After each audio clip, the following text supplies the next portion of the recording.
Let's talk about something they rarely teach when they mention Japanese internment camps during World War II. Because they'll tell you about the camps. They'll tell you about the so-called relocation. But they almost never tell you about the resistance. And there was real resistance. Organized, principled, courageous. And it deserves to be remembered. After Pearl Harbor in 1941, over 120,000 Japanese Americans, 2/3 of them were U.S. citizens. They were forcibly removed from their homes on the West Coast and locked up in camps. They lost farms, businesses, property. Families were forced to sell everything they owned for pennies or just abandon it. They were shipped to remote barbed wire camps under armed guard, all because of racist hysteria dressed up as national security.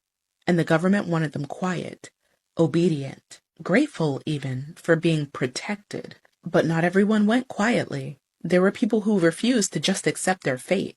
One of the most famous was Fred Korematsu. He was a young man in California who denied the removal orders. He changed his name, tried to pass as Mexican American, and stayed in the Bay Area with his girlfriend. He was caught, arrested, and convicted. But he fought it all the way to the Supreme Court. He lost there in 1944. The infamous Korematsu v. United States, that decision upheld the exclusion orders. But decades later, he'd be vindicated when his conviction was finally overturned in the 1980s. He spent the rest of his life speaking out so it wouldn't happen again. Then there was Gordon Hirabayashi. He openly refused the military curfew and the exclusion orders in Seattle. He turned himself in deliberately, said it violated his rights as an American citizen. And he took his case to the Supreme Court too, but unfortunately he lost as well. But he never stopped fighting. His conviction was also overturned. 40 years later, he proved that the government had suppressed evidence, that there was actually no military necessity for those camps. Minoru Usui in Oregon did the same thing. He walked the streets after curfew to force his own arrest. He demanded his rights in court, saying the government couldn't treat citizens like enemies on the basis of ancestry. He also lost back then. But like Korematsu and Hirabayashi, he too was eventually vindicated. And it wasn't just individuals. Inside the camps themselves, people resisted in other ways too.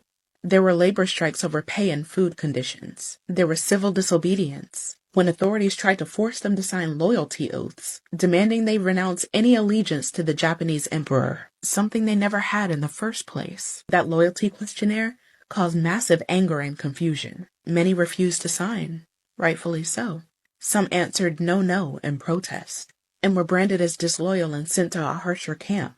Then there were groups like the Heart Mountain Fair Play Committee, draft-age men who refused induction from behind barbed wire. They argued, how can you draft us when you're imprisoning us?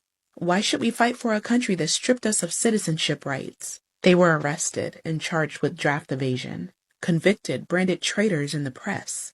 But they were making a stand. Freedom isn't conditional. You can't ask us to die for democracy abroad when you're denying it to us at home. So yeah, Japanese internment was mass incarceration. It was oppressive, abusive incarceration. State-sanctioned racism. But it wasn't met with silence. It was met with courage, lawsuits, civil disobedience, even at enormous personal cost. Because those who resisted understood that being American wasn't about blind loyalty.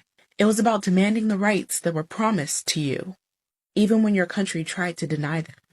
And that's part of American history too. It's just the part they want you to forget.